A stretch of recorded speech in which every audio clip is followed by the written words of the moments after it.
Hi everybody, welcome back to Just the Sip, tongue-gasmic wine exploration and adventure with your hostess Norma Normington. That's me, obviously. And I don't know much about wine. I am a novice like you and I want to learn more. So I bring the experts like Bill Whiting here on my show. Hey Bill. Howdy. And Bill is going to talk to you today and teach you about how you find out when your wine has gone bad. So this is really important. Stay back, come back, stick with us. We'll be right back.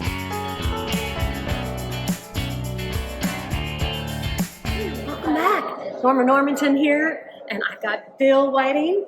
He is the winemaker of Bill's Blend, and we are enjoying a wonderful glass of rosé. Cheers, Bill. Thanks for joining me. So, Bill, you were going to say, it's great, wonderful to be on the show.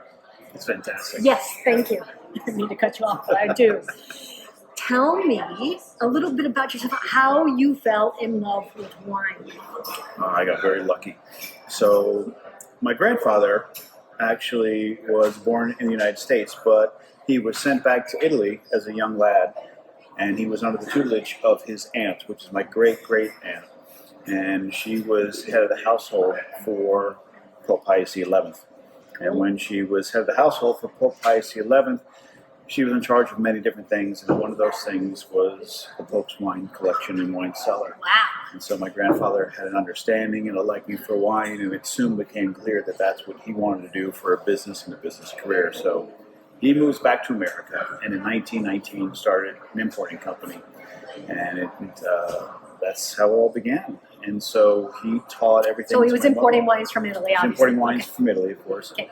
And then my mother joined the business, and of course I learned everything from my mother, my grandfather, and my uncles.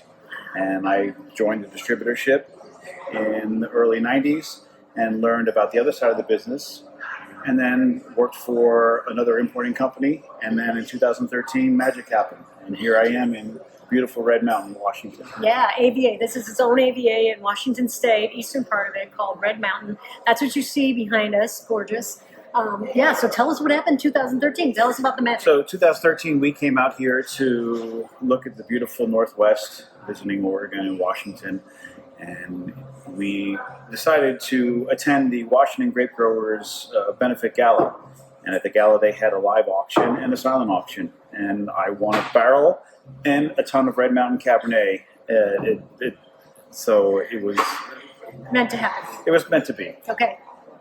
Wow. Can I ask how much you won it for, or is that like inappropriate? I don't remember, but it was all I remember was the price was very reasonable because people were coming up to us when they found out how much it was. They were offering to pay almost double. Wow. So yeah, because it's Red Mountain, it's prestigious. I like to say it's the Napa Valley of the North, but we are about 700 miles north of Napa Valley. Yeah. And so Bill's Blend actually started in production. So in 2013 vintage was kind of a one-off, and then we started again in 2019. So 2019 was a real true first vintage, and we just finished blending the 2021 vintage. So we have 19, 20, 21, 22. So we'll be in our fourth vintage. And you keep saying we, but it's really just you. Me. It's Bill. Bill. It's Bill's Blend. It's Bill's Blend. Awesome. I was going to say, what's your favorite? But you have, so we got the rosé. So we have the rosé. So the rosé was a little bit of a one-off. So we decided to do something unique because Red Mountain, there are a few people that produce rosés, but it's mostly sold at their wineries. So I figured, why not bring it to the public? And when we were here last year at this time, it was about August of 2023, they had the wildfires raging in Maui. So what I decided to do is to give back. I've always wanted to give back more than what you take. So I donated all my net proceeds from the rosé to help 5 charities in Maui to help with the relief efforts. Wow. So, but That's the rosé, very generous. yeah, thank you. The rosé is spectacular. It really is. It's a Malbec based, so Malbec Cabernet Sauvignon Petit Verdot, and it's very, very clean, very beautiful, very delicious. I love it, and it just goes to show you that Red Mountain. Not only do we make beautiful reds, but we can make great rosés and great whites as well. Great. So you said one-off. Does that mean you're not going to make it again? No, we will. It's just a 2020. That was a 2022 vintage. The 2023 vintage was a little more challenging, so we really didn't have the yields to produce the rosé. Okay. But we will try and do it every vintage that we can. We will. Okay, good. Well, we're going to drink this, but let's get into the important meat of it, right? Before I go down some rabbit hole and we start talking about weird stuff that nobody cares about. All right, so here I am at a restaurant. Just pretend we're not in a tasting room, but we're in a restaurant somewhere. I order a glass of wine and it comes, and I'm like, okay, it looks all right. Smells all right. I taste it. It's a little off. What am I looking for, right? Well, some of the important factors when you buy wine, of course, number one, drink what you like. That's the most important thing. If you like it, drink it. Don't be intimidated by what other people have to say. But that's what's so great about going to wine tasting rooms, going to wine tastings at a restaurant or a retail store, is drink what you like. That's the most important thing. I also say if you're going to go to a restaurant, try and go to a restaurant that is a little more wine savvy, that wine is an important part, that, you know, when you go to the restaurant, there are wine glasses on the table. Be like, hey, we're serious. We really want you to enjoy wine, because food and wine, not only do they hold hands, but they become intimate with one another. So sometimes when you go to an establishment and you see wines that are sitting on the back bar and they have 10 corks that are sticking out, how long have those wines been there? That should be a red flag. So one of the things is, you know, how long has that wine been open? So it's oxidation. Oxidation can happen a number of different ways, but most of the time when they have those wines open, there's oxidation, and the wine can taste, or it can smell a little bit like sherry, or it just doesn't taste, it tastes sour. A little vinegar? Yeah, very bitter, and that's not what the wine should be. Yeah. So you have to be careful with that. Also, storage is very important too. I really like to drink my wines around 50 to 55 degrees, even reds. Actually, I like my reds colder than my whites, because when you have a white wine that is bone-chilling cold, you can hide flaws and impurities. Yeah. That's why it says on some kind of bottles, it says serve very, very, very cold. You don't want to drink those. Okay. So if you're going to buy wines, avoid those. Avoid those. Okay. Well, I don't avoid them. Well, like unless say, you like drink it. what you like. Yeah. But also, you know, storage is very, very important too. Even when you're to buy wine for your home or your cellar, you know, don't put it on top of a refrigerator. Don't put it in a window. Don't put it next to the heater. You know, wine should be stored in a very cool, dry place. That's why it's nice if you can have a wine fridge, or even put in your regular refrigerator. It's very, very important. Temperature means an awful lot. But not too cold, because I've actually seen wine freeze. Yeah, wine can freeze, but also we had a problem with shipping our wines where, you know, we asked not to ship it, and it was the coldest week of January, and the corks wound up popping. Same thing with heat. You know, wine does not like heat. So what we call it, the term is cooked. So wine becomes cooked. It basically bakes. Cooked or corked? Cooked. Cooked. Cooked Okay. is not good, especially with wine. Yeah. You can cook with it, Yeah, but yeah. no, you don't want it cooking in the sun or baking in the sun. And that's very, very bad. So keeping that temperature around 55 is the ultimate thing. If you have a wine fridge or a cellar or something, you can get a small temperature gauge. Yeah, there's usually temperature gauges. Try to keep it at 55. Absolutely. So basically, the things they say have to worry about are oxidation, if the wine is cooked, if it's, you know, if it's been sitting out too long. Those are just basic, simple things to look for, and it's. And there's nothing wrong with sending a glass back or a bottle, right? Because No. a bottle can go bad. There's a Yeah. lot that goes into making a bottle of wine, as you know. But also, wine could be. Also, you have to look at vintages as well too, because 97% of all wines is to be consumed within a year of its bottling. And when you have a wine, you could have a wine that could be sitting there for 5 or 6 years, 10 years or longer. You just don't know. That's why you have to always trust the producer. Who's making it? What kind of style of wine are they making? Because there are sometimes you go to a place and the wines are just been sitting there and nobody's bought it, and they pop the cork. It's like I said, it's been heat damage, something has gone wrong, and the wine could just be too old as well. Right. Most wines are to be consumed young. So that's funny, though, because I think the perception is if you buy, like, a big red, you want to put that away for a few years and let it mature in the bottle. But I've heard the other thing, like people sell their wines, they're ready to open, ready to drink. Ready. Like yours are. Yes, they're drinkable now, but they actually will benefit with a little bit of age. Okay, all right, where's the sweet spot? Do you know, or? That's why you should really buy, no joke, 6 or 12 bottles, Okay. especially if you have something that is a little on the higher end side, so you can see the progression. Okay. So you open one bottle, and if you really, really like it, well, then drink it. But if you think it still needs some time, you store it, and then you try it a year later. And then if it say, hey, this is getting better, then you wait another year. And it's a good way to see how the wine progresses. But then you might get to a point where you say, you know what? is past its peak or it's past its prime, I need to start drinking it all. Yeah.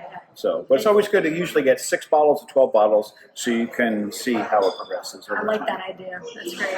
That's great. Okay, so I never knew this, right? But I'm the wino of the family, surprise. And so anytime I'm out with family or friends, in any fine dining place or any really place, they should open the cork there. They let you sniff the cork. They pour a little bit into your wine. I just thought they were asking me if it tasted good. And I'm like, yeah, this is great. But what they're really doing is asking you if it hasn't gone bad. It's also, you're buying it, but also that's why a lot of restaurants will have sommeliers. So they take that fear and they make it a little bit easier. They'll take like the first step. Listen, you're there to enjoy yourself. There's no pressure. All the pressure is on them. Oh. But it shows that they're also serious. Shows you that I've never been to a really nice restaurant. It's also a nice presentation when somebody shows up at a restaurant and they see somebody walking by holding a bottle of wine and say, I want that. Yes, yeah. So it's a nice presentation. It's a nice way to show off. Awesome. So what else do we have? I mean, what else are we looking for that indications, right? Wine faults, basically. That's pretty much it. There's also, one of the big things for me is cork taint. So cork taint is back about 15, 20 years ago, cork taint was a serious problem. It's always been a little bit of a problem, but for a while there was about 4 or 5%, I believe it was, of all wine was tainted with the cork. And so with technology, we've gotten better. So cork taint cork, of course, is the bark of a tree, the cork tree. Most of your cork comes from Portugal. And the bark grows a certain length, and usually anywhere from 7 to 9 years is when they harvest it. They're not killing it, they're just removing the bark, and it will grow back. It'll take 7 to 9 years, maybe even longer. And then they harvest it, but they have to treat the cork, and they treat it with a chlorine solution. And so there's something called TCA, which when it interacts with the chlorine solution, it gives you that corky, like maybe that wet cardboard smell. Okay. And it's bad for the wine, because once that cork goes into the bottle and that wine touches that cork, it infects the whole entire bottle. But don't you want your cork don't you want the bottle on the side, right? Well, usually you want the bottle, if you're going to age for a long period of time, you want on the side. Of course, if you're storing it, correct. Yeah. But if that cork is tainted, all it takes is a little bit of a touch, and something bad will happen. Right. So the cork is tainted before they even put it inside the cork the is tainted, bottle. and they do a lot of testing. But like I said, technology today, it's gotten a lot better. And synthetic corks, right? Synthetic corks. There's all different types of cork or closures. There's twist off top. There's synthetic cork. There's glass poppers and regular conventional cork. Okay, so when we're looking at cork taint, we're really trying to get a wet cardboard. Like a wet dog, I was gonna say dog, yeah. Or sock that's been in the trunk of your car, or a cardboard that's been in the trunk of your car. That's your car. But you forgot, that's my car. Ooh. All right, what are some other possibilities? Is that pretty much the oxidation, that's really? Pretty much, I mean, we'll get into the weeds if we go any more. That's pretty much, those are your main ones. And so say someone goes to the store, they come home, they open up the bottle, and they're like, all right, we just learned about cork taint. They're like, this is tainted. I can smell wet dog right away. Take it back to the store. What's the follow-on action? It depends on the policy of every store is different and unique. If we ever have any issues with our product, we tell people that we own up to it and we will replace it. But they don't have to send it back to you. It depends on the state, depends on the laws. It depends on on a lot of different factors. But we'll usually honor it. If there's a problem, we will usually honor it. Would you say so? If somebody got it from like a box store, right? Just take it back. If it like I said, it depends on where they get it from, because again, that's why you have to trust a producer. Who are they selling to? They go through the distributor, then the distributor sells to retailer. Is the retailer reputable? So forth and so on. There's lots of different factors. Also, when was the wine delivered to the store? Was it delivered in the middle of summer? Because sometimes that happens. I don't with Bill's Blends. Most of our sales are direct to consumer. We stop shipping at the end of May, and we will not start our delivery again until the beginning to the middle of September, when the temperatures get cooler, because we don't want that wine to bake, cook, or anything happen to it. So we don't ship in the wintertime either, because we don't want the wine to freeze. Right. So when you say direct to consumer, that means people go on your website, billsblendwine.com, and they just order directly from there. And I think you have 3 packs and 4 packs. 3-pack is the minimum. Yeah. And it depends on what state if you can even ship. Yeah, there's about 12 states who unfortunately we can't ship to at the moment, but we're working on that. So Bill Whiting and I are onto the Bill's Blend. Red wine, New my chapter, favorite. right? It's phenomenal. And so, Bill, tell me how a one-man has a production line and winemaking and everything, because I'm astounded by this, right? It's not easy. Yeah. No, actually, there are a few people that are involved with it, but they're I don't know what I would do without them. They're absolutely amazing.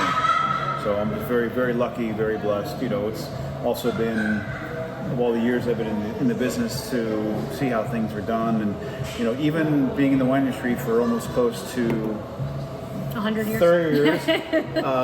There's still things I come across that I'm like, I never knew that, or well, how come I never paid attention about that years ago because I was basically too busy doing what I was supposed to be doing and I didn't pay attention to other things. So, but when you have a great team, you know, it's the whole philosophy is the sum is greater than the individual parts. So it is, so technically it is a one-man show. There are other people involved in the scenes that really did help out a lot, and I'm very grateful and blessed for them. Now we talked about it behind us as the Red Mountain AVA, and specifically Heart of the Mountain. The actual vineyard where Bill's Blend comes from is called Heart of the Hill. Heart of the Hill. Thank you. Heart of the Hill. And Heart of the Hill is owned by the Williams family from Kiona. Kiona is one of they're the godfathers, I guess you would say, of Mr. Williams and Mr. Holmes. They came here in 1972. And this was all sagebrush. It was nothing. It's basically, I don't know if you can see out here, this is all what it was. And they came out here, two of them were both engineers at Hanford, and they bought about 80 acres of land in 1972, and they just turned all this into this beautiful scenery and all these amazing wines. And they actually, when they first came out here, they wanted to put maybe like a strip mall or something like that, but then they're like, no, let's put a vineyard. But then when you have a vineyard, you need irrigation because look at this. I mean, we're in a desert. Yeah. I mean, most people don't realize this. Washington State, where we are in eastern Washington, this is a desert. So where are you going to get water from? So they actually did research, and they found you have to dig over 500 feet to get a water table. So they had somebody come in, they dug 500 feet, they said there's nothing here, and they said just dig a little bit farther. And I think it was something like 502 or 503, and they found the water table. So, but when you come here, you see it's spectacular, it's beautiful, and so the Williams and the Holmes families, what they did, and especially Fiona, went Heart of the Hill, which is one of the most prestigious vineyards in all of Red Mountain. It's actually spectacular, and the wines are great, the people are great, the scenery is great. So the heart of your wine is partially Heart of the Hill. It is Heart of the Hill. It's 100% Heart of the Hill. Let's talk about the blend. Yes. Because you are the master blender. Correct. I mean, that's your primary job, other than like owner, proprietor, head honcho. Janitor. Yeah. Mail clerk. Printer. Graphics. Administration secretary. Everything, you name it. Except human resources. I wish I could hire people. Yeah, so pretty much everything. So, you were saying, I'm sorry. Blender. Tell us about blending, right? Because you have all these fabulous... Yeah, so this blend is, so predominantly Red Mountain is all Cabernet Sauvignon based. Mm-hmm. Most of the wines that come from here are all Cabernet based. The blends, what I like is from Heart of the Hill, we tasted some Malbec, we tasted Petit Verdot, a little Merlot, but for me it was the Malbec and the Petit Verdot that really did it. It hit home that, you know, again, the sum is greater than the individual parts. So when you have that blend of that Cabernet Sauvignon, that Malbec and the Petit Verdot, wow. And then of course you age it in the oak. So what we do is the grapes will all come in, they'll be vinified, they'll be single aged. vineyard, you told me, Yeah, correct? single vineyard, all Heart of the Hill. Okay. And there's about 4 to 5 different plots where we get the grapes from. And then so all the grapes come in, they're fermented, they're aged in oak, and then what we'll do is we'll taste the different barrels, and then we'll do the blend together. How cool. Why is it so important? Just as a silly question from somebody who doesn't know. When I say single vintage or single vineyard, Why is it so important? It's coming from one location. And it's not coming from everywhere, so you know what you're getting. You know what the grape is basically, the properties. Yeah, I mean, because the soils could be different, the climate could be different, and with all that, you can get different characteristics. So at least you know it's all coming from one location. It's all going to have the same characteristics. It's all the same soils. It's all, everything. So when you're making a blend, do you have a kind of a vague idea what it's going to look like at the end? No. You're just going to play around with it and see what works best? You play around, but also remember when you're tasting those barrel samples or that blend, that's just the beginning, because the wine's then going to evolve into something totally else. Because it's going to mature. Totally something different. And then you have to remember that aging in oak, I used to use this joke all the time when I would do my presentations. We say aging in oak is like being in high school, but aging in the bottle is like being in college. Because most of the time people become more well-rounded when they're in college. Doesn't work out for me. Just kidding. But it does. The bottle, when you age in the bottle, it helps. And then, of course, the wine as it sits, it gets better and gets better. So it will evolve. Yeah. So tell people about barrel tasting, because I think that's something also unique. Not if people haven't been or intimately involved with winemaking, they probably don't know what barrel tasting is. So give us a little insight on that. It's very complex. I mean, because first of all, oak is not supposed to be the most important part of the wine. It's oak influence is supposed to help. It's not supposed to be the dominant feature. I don't like drinking wines that you feel like you're sucking on a 2x4 or somebody hit you over the head with one. It's supposed to integrate everything and be nice. So, but when you have oak, there's different types of oak, and we're talking about different oaks have different grains. Some are tighter grains. You don't want a grain that is very loose. You want a very tight grain. There's French oak. There's Hungarian oak. Why do you want tight grains? So there's no seepage. What happens if there's seepage? You get oxygen getting the oxygen comes in. And then we're talking about getting things. We're ruining the wine then, basically. So French oak. We use only French oak. French oak we found imparts different flavors. Like again, all oak imparts different flavors depending upon where it comes from. And then when you get into that, there's also the toasting process. There's just light, medium, and heavy toasting, which will impart more flavors. So again, you want the oak to be an important part, but not the most dominant. So we use pretty much a light to medium style toasting on it. So you know that the oak is there, but it's not intense. It's not over the top. So basically, what they do is they toast it. So they assemble the barrel over the flame and they toast the inside of the barrels. Oh, yes. Little char inside. Yes. Gotcha. Okay. Literally, they're just going to char it. Just to get smoky flavor, just to bring out some other characteristics. It just all depends on the toasting and also the type of oak. Sure. Every oak, everything is different. Have you thought about? You wouldn't do a red in stainless, would you? Or no? No, yeah. Well, most wines are fermented in stainless steel. Yeah, absolutely. Stainless. Most of your wines that you see out there are all fermented in stainless steel. And then maturing in oak. Okay. There's so that's the differentiation. Some will, whites. You see a lot of whites that are also fermented. They can be fermented in oak too. It just depends. I mean, but that's just for me, it's just a little over the top. Okay. Because again, you get predominant oak character. It does, but again, it's new oak versus 1-year-old, 2-year-old, or 3-year-old oak, which is what we like to call neutral oak. Yeah, oak neutral. I don't like too much oak. Would you say oak neutral or neutral oak? Neutral. More than that. So I'm reading the back of your label. 78% Cabernet Sauvignon, 12% Malbec. I love Malbec. And 10% Petit Verdot.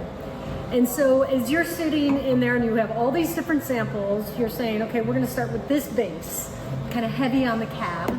And then we're just going to pour a little bit of this in and a little bit of that. Well, we taste the individual components. And I can tell you, Sure. For example, from this vintage, 2020, I remember when I tasted the Malbec, it basically ripped my face off.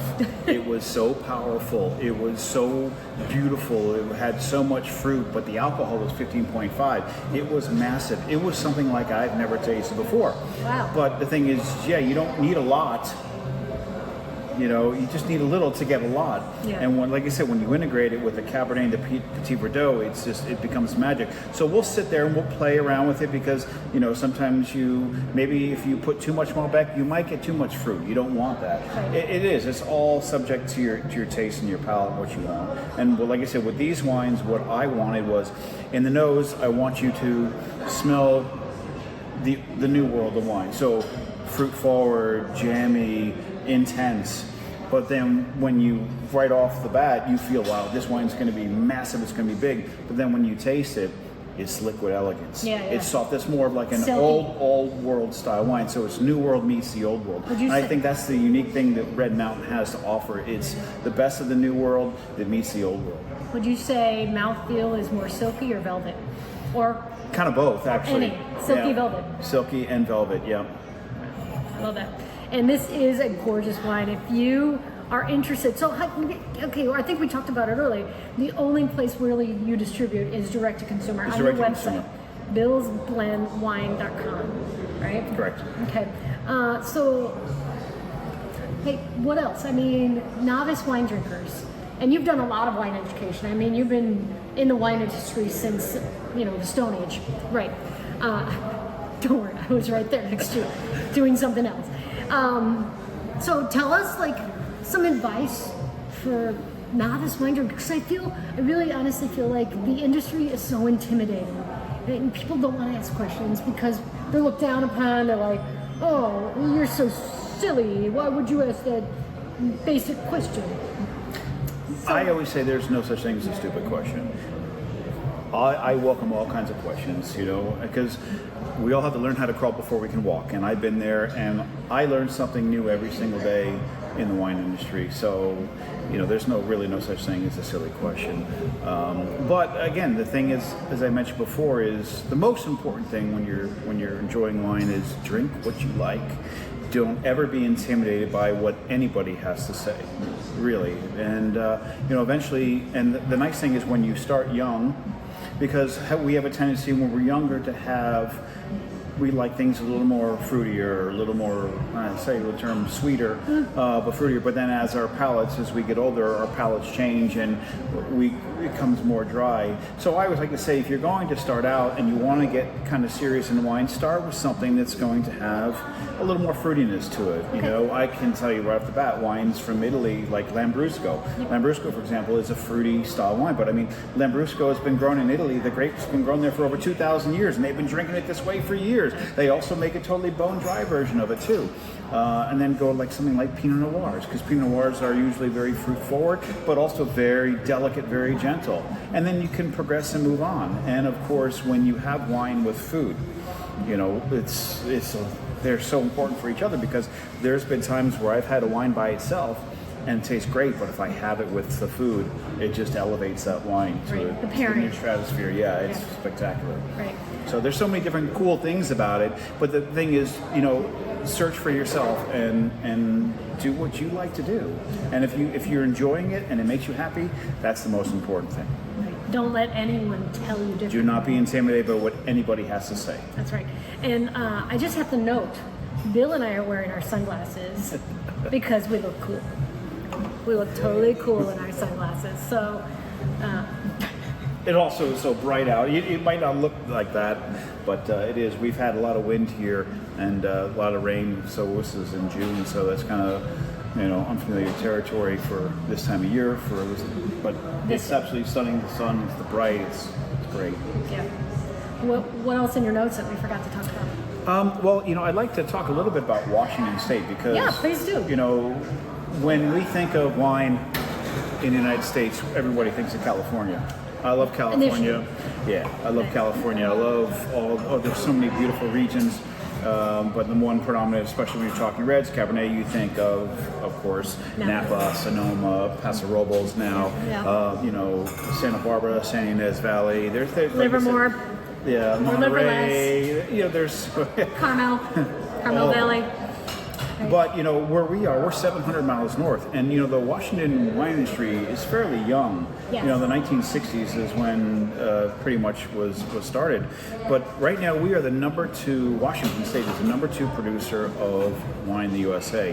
And there's approximately over 1,050 different wineries. There's over 80 different varieties from about 20 different AVAs. Of course, Red Mountain is one of those AVAs. And there's about 400 grape growers all throughout all of Washington. This region, basically. So, most of it is Eastern Washington, so everything east of the Cascades, which when most people think of Washington, you think of Seattle. There's really hardly anything there. You actually have to drive through the Cascades, so for you it would be going this way. Well, there is something over there. There is. It's just not wine. Right. There's tasting rooms. Let's be clear. There are a lot of tasting rooms. There's tasting rooms on that side of the Cascades. Right. But I prefer being on this side because look at this. The wine is coming from here. Correct. A lot of people don't know that. Sorry, I cut you off. No, that's all right. No. So, but it is. It's breathtaking. When I came out here 11 plus years ago, I was just floored. I said I had no idea. I never knew this existed. So, but I fell in love with it. And it does. It reminds me a little bit of the old world in a way. And you mean Italy? I mean Italy. Correct. Yeah. Because that's your roots. That is my roots. So, that's a great question. So what brought you to Washington in the first place? You said you got this at the auction.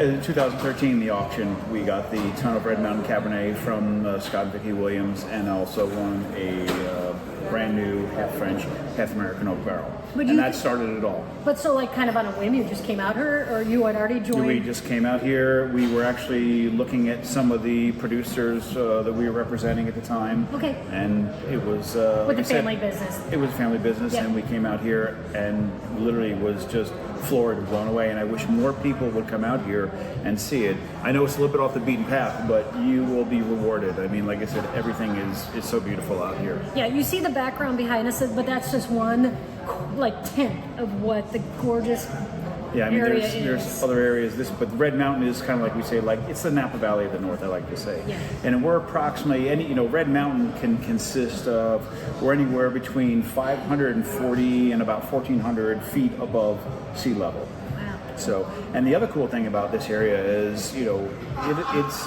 especially now in June. You wake up at 4 o'clock in the morning and it's light out. You go to bed at 9 o'clock at night, it's still light out. So we actually get 17 hours of sunlight during growing season, which is actually about 2 more hours extra than Napa Valley has. Wow. And how does that affect the grapes? You want, first of all, we have something that's unique up here. It's called the diurnal shift. It's the daytime to nighttime temperatures, number one, which is important because you want those grapes to work out in the heat during the day, and then you want them cooling at night. You have the elevations, you have your sunlight and soil and the soil. So, but what I love is when I was here last year, I didn't realize that 5 o'clock at night was the warmest part of the day. It was 104 degrees at 5 o'clock at night. But it's interesting how that temperature rose. It started rising at 3 o'clock in the afternoon. It just kept getting warmer, and then just dropped off. So it's great that you have that heat, but then you have those cool evenings. So you can get anywhere from about a 20, 30, maybe even 40 degree temperature swing, the diurnal shift, which is very, very important for the growth of the vine. Yeah, wow. Now, apologize for any background noise you might hear. What? Excuse me? What? Sphincter says what? Bill and I are in a working winery, and other people are here. We just took a little corner to take this because we want to show that. I think it's important for you to know what this area looked like before the vineyards beyond the sagebrush. Right? I'm waiting for a tumbleweed to just go. There was one the very first time it happened the other day, for the first time, and coming here after how many years? There was one. It blew across the road. That's awesome. So what can we expect? This is the 2020. Correct. What can we expect from 2021? Or do you know yet? Yes, we actually. Okay. So today we did the final blending for the 2021 today, and 2021 was considered, I call it the black sheep vintage, because when I was making the 2020, we doubled up the production on the 2020 because when we tasted the samples of the 2021, some of you might remember there were some wildfires in Oregon, and some of the smoke came up this way, and we felt that there was maybe a little too much maybe smoke taint in the wine, but for some magical reason, I don't know what happened, it dissipated. And then after about a year, they sent me some samples of the 2021 vintage, and I tasted it, and I said, what happened? It was like somebody waved a magic wand, and it was gone. No smoke taint. There was no smoke taint, and the wine was magnificent. And somebody from the press and the media was up here, and they raved about the 2021 vintage. So I had the pick of the lot, the best of the best, and we blended the 2021, and hopefully it will be a spectacular vintage. I'm thinking. Any teasers? You're going to tell us what your percentages are, maybe? So it is going to be, of course, all Cabernet Sauvignon base, but this one we're going to put a little more Malbec and Petit Verdot in it. So it does alternate because of the different vintages. You know, of course, sometimes you might get a better Malbec in one vintage and better Petit Verdot the next. So it all depends. Hey, here's a silly question. And just because you said that, because I love when people are learning about wine and there's a vintage, which is just the year that's on there. What about labels that don't have a vintage on it? Are you skeptic? Like, what does that mean to you? It's just, I like vintage specific. It's just personally me, but it's a part of my life. What happened in that year? Right. So we're talking, this is 2020. We all know what happened in 2020. We do. Unfortunately. It's a COVID vintage. Yeah. So, it's just like, you can go back in time and this is what happened this year, and that's gives like you the reminder. Capsule. It's a time capsule, and you remember all that went on that year, and you're like, man, considering all that went on, it's a spectacular wine with all the challenges that we all faced, everybody. But the grapes are going to vary year to year based on the terroir, basically. Well, it's not terroir. I mean, the terroir is the same. It's just the growing conditions, the climate, Mother Nature. Mother Nature. One year she can be an iced tea, the next year she can wreak havoc. Windy. Yeah, windy. So this is not really normal for this time of year. But you know what? I'd rather have all this stuff now than have it happen later on when we're getting ready to harvest. This is my first trip to Washington and really doing Washington wines, and I'm so impressed with them, especially having just had a trip to California, back to Napa and Sonoma. These are just phenomenal wines. They are. I think totally agree. comparable, if not better. Listen, there's so many great wines out there, but I think what gets me for Washington, as I mentioned before, is you get the new world that meets the old world, but you don't have to spend a fortune either. Yeah. Because these are all these wines are fantastic, and their prices are so reasonable. Yeah. You can buy over a case for the equivalent of what you maybe would buy one bottle from somewhere else. Right. So yours is like medium 45. We're 45 to 50. It depends on the state with taxes and everything else, and that's about 45. super reasonable for a beautiful wine. And this is something that you can pop the cork, you can decant it for a few hours, you can drink it now, or I think you can put this away for at least minimum 10 to 15 years. Wow. Absolutely, yeah. These wines are very I gotta buy a case. and have it every single year. Yes. And then get the next vintage, and yes. the next vintage, the next vintage. Oh, how fun. You need to buy a big. And then do a vertical tasting. And that's what we're working on. So coming up in November, we're presenting at the American Wine Society, and I'll be doing the 2022 Rosé. That's the only kind of white Rosé that I have. We'll do the 2013. I have a few bottles of the 2013, which is the You've first been holding vintage. out on me. Yeah. There's only 12 bottles left. So, no, okay, fine.